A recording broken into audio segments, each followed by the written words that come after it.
डरियो, मैं तो पतंग का बटन दबाऊंगा, तू देखते रहियो।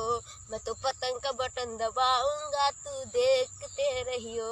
ट्रिपल तलाक का बिल पेश हुआ तो सारी भारत के पार्लियामेंट के दोनों दीवार को हमने दलाइल से हिला कर रख दिया। ये किसने किया? ये मजलिस इत्तेहादुल मुस्लिमीन ने किया। लोग ताकत को समझते कि जिसके पास इख्तिदार आ गया उसके पास ताकत आ गई। हमारे पास ताकत के माने ये है कि जब अवाम जनता किसी को अपना नुमाइंदा या आरजेडी का नुमाइंदा नहीं कर सकता, कांग्रेस के लोग नहीं कर सकते, जेडीयू के लोग नहीं कर सकते। अगर किसी में ताकत है, किसी में अगर सोच है, तो मजलिस इत्तेहादुल मुस्लिमीन ने इसीलिए आपसे अर्ज करने आए हैं कि आप 7 तारीख के दिन अपना एक और पतंग छाप। मैं जानता हूं, अब आप खुद सोच लो, ये बात शाहनवाज कर सकता है या राजद का आदमी कर सकता है? कौन बोल सकता है ये बात, बताइए आप। यही चीज की जरूरत है, यही चीज हमको पैदा करना है। जब तक हम लड़ेंगे नहीं, जब तक हम पुकारेंगे नहीं, जब तक बेबाक तरीके से गरीब मजलूम मुस्लिम अक़लियत के मसाइल को नहीं उठाएंगे, उस वक्त तक हुकूमत सुनने वाली नहीं है। और याद रखो हमारी इस बात को, हम पार्लियामेंट के 3-4 मरतबा मुंतखब होकर गए। हमने मनमोहन सिंह को भी देखा, अब नरेंद्र मोदी को भी देख रहे हैं, मगर देखने वाले जानते हैं कि जब आपका ये सब लोग परेशान होते हैं कि अब ये क्या बोलने वाला है। ये मिजाज उनको पैदा करना पड़ेगा। आप पूछिए ये गठबंधन के लोगों से, जब CAA-NPR NRC का बिल भारत की पार्लियामेंट में लाया गया, मोदी के 308 MP, इन सब के सामने कांग्रेस के 55 MP, इन सब के सामने अगर किसी ने वाहिद शख्स था जो खड़े होकर कहा कि सुनो नरेंद्र मोदी की सरकार, ये कानून जो तुम लाए हो ये भारत के संविधान के खिलाफ है। ये भारत के संविधान के खिलाफ इसलिए है कि इस्लाम को और मुसलमानों से नाइंसाफी करता है। और हमने पूरी पार्लियामेंट के सामने देश को पैगाम दिया कि हम इस कानून को नहीं मानते और उस कानून को हमने फाड़ दिया। बताओ ये काम कांग्रेस के किसी नेता ने किया जो आज राजद के साथ मिलकर आपसे करें कि वोट दो, वोट दो? अरे क्यों तुमको वोट देंगे?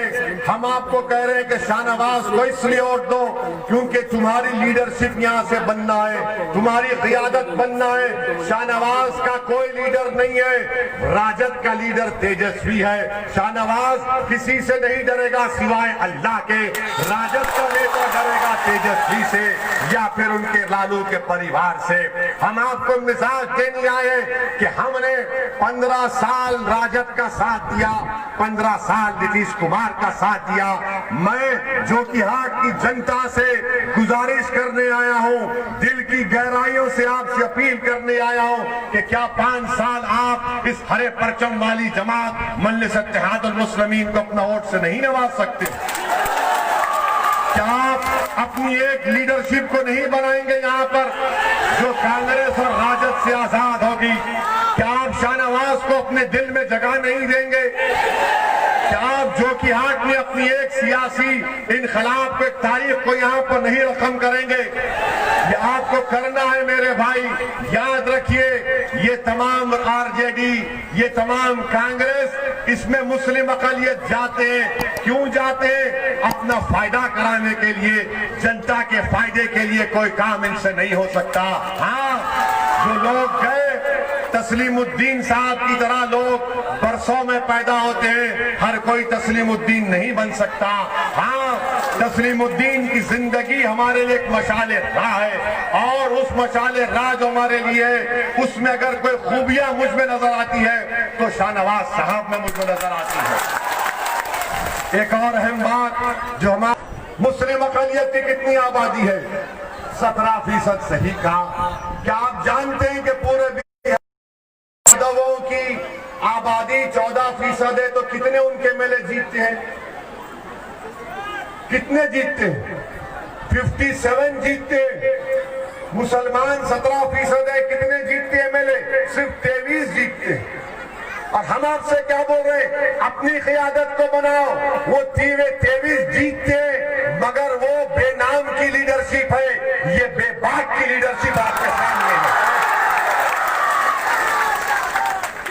23 अगर जीत कर भी जाएंगे तो एक गूंगों में एक की जबाई ठीक है, कई मुंह में जबान होगी, वो होगी शाहनवाज के मुंह में इंशाअल्लाह।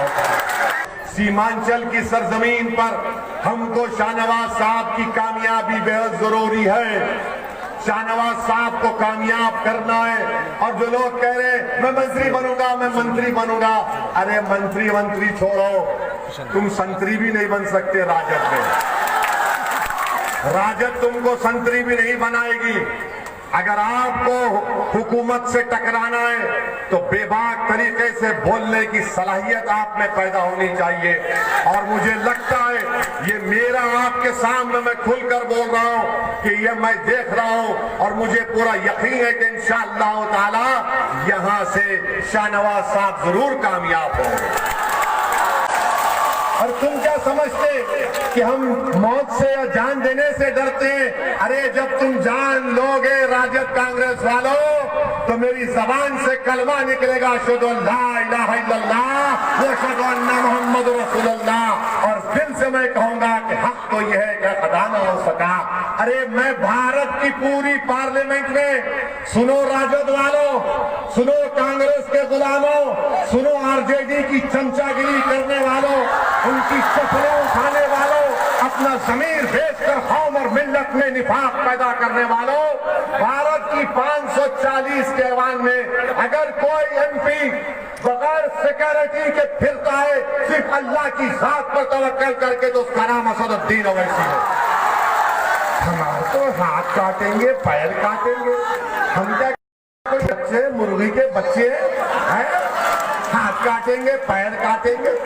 बाप भाई साहब, आप जो है खड़े रहकर बोलना बड़ी बात है, आ जाइए कभी, मालूम हो जाएगा। हम क्या कोई शीश महल से यहाँ तक आए? हम क्या कोई नरम कालीन पर सोकर यहाँ पर आए? मुझे 4 मरतबा जेल जाने का मौका मिला। पुलिस ने हमको लाठियों से मारा, हमारे सर पर 18 टांके लगे।